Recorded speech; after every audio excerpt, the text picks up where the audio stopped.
క్రీస్తు నామములో అందరికీ వందనాలమ్మా. యేసయ్య సిలువలో పలికిన 6వ మాట యోహాను సువార్త 19వ అధ్యాయం 30వ వచనములో సమర్పణం అయ్యింది తండ్రి అని చెప్తున్నాడు. చూడండి, యేసయ్య దాహం అన్నప్పుడు అక్కడున్న వారందరూ కూడా చేదే ఇచ్చారు, కానీ మంచి లేదు. చేదు చిలకలు ఆయనకి చుట్టి ఇచ్చినప్పుడు అవి ఆయన పుచ్చుకుని దేవుడు చెప్తున్న మాట ఏంటి అంటే, ఇక అయిపోయింది, సమర్పణ అయిపోయింది తండ్రి ఇంకా అని దేవుడికి చెప్తున్నాడు. అంటే మనసులో ఒక చేదుని తీసివేశాడు దేవుడు. మనసులు ఇచ్చిన చేదును పుచ్చుకున్నాడు దేవుడు. సమర్పణం అయిపోయింది. దేవుడు వచ్చిన పని మొత్తం పూర్తయిపోయింది. ఇక సిలువులో కూడా ఫైనల్కి వచ్చాడు. సిలువలో కూడా చివరి మెట్టులోకి వచ్చాడు దేవుడు. కనుక అందుకే దేవుడు అంటున్నాడు, ఇంక సమర్పణ అయిపోయింది తండ్రి అని. ప్రియమైన బిడ్డలారా, దేవాతి దేవుడు ఈ ఒక సిలువలో పలికిన మాట మనం చూస్తే దేవుడికి చేదు చిలకలు అందించేవారిగా ఈ భూమి ఉంది.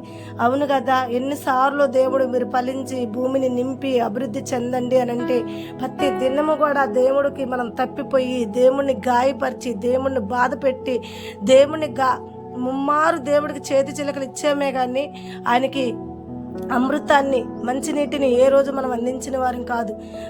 మన జీవితాలను మార్చాడు ఆయన. మనం ఆయన రూపురేఖలను మార్చేసాం. ఆయన మనకున్న పాపాన్ని కడిగాడు. ఆయనకి చేదు చిలుకలను మనం చుట్టించాం. ఆయన మనకి జీవ కిరీటాన్ని ఇచ్చాడు. ఆయనకి మనం ముళ్ళ కిరీటాన్ని ఇచ్చాం. ఆయనని వేదన ఉల్లాస వస్త్రంగా మార్చారు. ఆయనకి ఊదారంగు వస్త్రాన్ని చుట్టారు. ప్రియమైన బిడ్డలారా, ఎంత ఘోరాతి ఘోరమైన దేవుడు హింస సమర్పణ చేశాడంటే అది మనుషులైతే మాత్రం వల్ల కాదు, మానవ నిమిత్తం మాత్రం ఇది అయ్యేదే కాదు. ఈ సమర్పణ అయ్యేదే కాదు. దేవుడి సమర్పణ చాలా గొప్పది. ఈరోజు నువ్వు దేవుడికి ఏదన్నా చిన్నది సమర్పించాలంటే ఎంతో ఫీల్ అయిపోతావు, ఎంతో బాధపడతావు. అబ్బా, నేను దేవుడి కొరకు ఇది సమర్పించాను, నేను దేవుడి కొరకు సేవకు వచ్చాను, నేను దేవుడి కొరకు నేను అందరిని ఎదిరించి దేవుణ్ణి సేవిస్తున్నాను, మా కుటుంబాన్ని ఎదిరించాను, మా భర్తను ఎదిరించాను, మా భార్యను ఎదిరించాను. అబ్బా, దేవుడి కొరకు నన్ను నేను సమర్పించుకున్నాను, దేవుడిలో ఎదగటం కొరకు దేవుడి కోసం నేను ఎంత త్యాగమో చేశాను అంటున్నావు. నువ్వు నేను చేసింది త్యాగం కాదు, నువ్వు నేను సమర్పించుకుంది సమర్పణ అందరూ. దేవుడు సమర్పించిందే సమర్పణ. ఏంటి ఆ సమర్పణ అంటే, ప్రాణాలు సైతం కూడా దేవుడు ఏం చేస్తున్నాడంటే సమర్పిస్తున్నాడు తండ్రికి. ఇలాంటి సమర్పణ నీలో నాలో ఉందా? బతుకుట క్రీస్తు, సావైతే లాభమని పౌలు చెప్పాడు. ఆయన సమర్పించుకున్నాడు.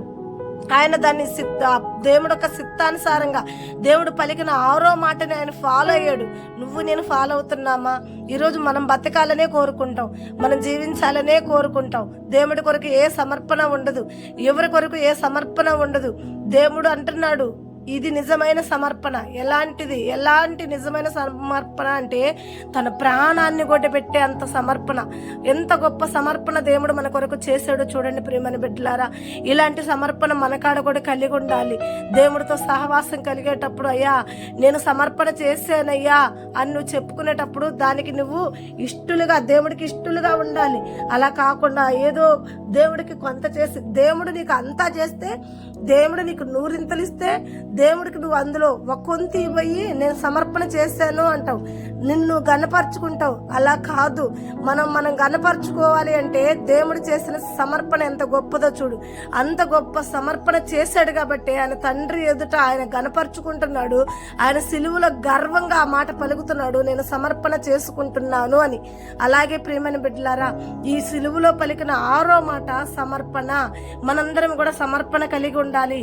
క్రీస్తు నిమిత్తం సమర్పణ కలిగి ఉండాలి. దేవుడితో సహవాసం కలిగి ఉండాలి. కాబట్టి ఇలాంటి సమర్పణ కలిగి ఉన్న ప్రతి కుటుంబాల్ని, ప్రతి బిడ్డల్ని దేవుడు ముందుండి నడిపించి తన సన్నిధి, తన సహవాసము ద్వారా ఆ బిడ్డలను బలపరిచి ఆశీర్వదించి అభివృద్ధి చేసునుగాక. ఆమేన్. ప్రతి ఒక్కరము కూడా సమర్పణ కలిగి ఉందాం. దేవుడు వంటి సమర్పణ కలిగి ఉందాం. దేవుడు వంటి సమర్పణే కానీ దేవుడు లాంటి సమర్పణ కలిగి ఉందాం. ఎందుకంటే దేవుడు అంత గొప్పవాడు. ఆ సమర్పణ కలిగి ఉన్నాడంటే ఆయన బిడ్డలుగా మనకు కూడా ఆ గొప్పతనము ఉంది.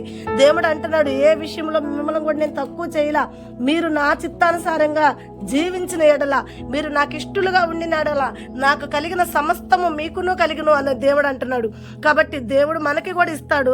గొప్ప సమర్పణ కలిగి మనము కూడా ఉందాము. దేవుడు సన్నిధిలో, దేవుడు సహవాసములో మన యొక్క దేవుడికిచ్చే ఒక మన ఒక్క విలువైన కానుక ఏంటి అంటే సమర్పణ. దేవుడికి ఇచ్చే సమర్పణలో విలువగా మనల్ని మనం కాపాడుకుని దేవుడి ఎదుట సాక్షులుగా నిలబడి దేవుడు ఎదుట మనం ఆశీర్వాదాలు పొందుకునే వారిగా ఉందుముగాక. ఆమేన్.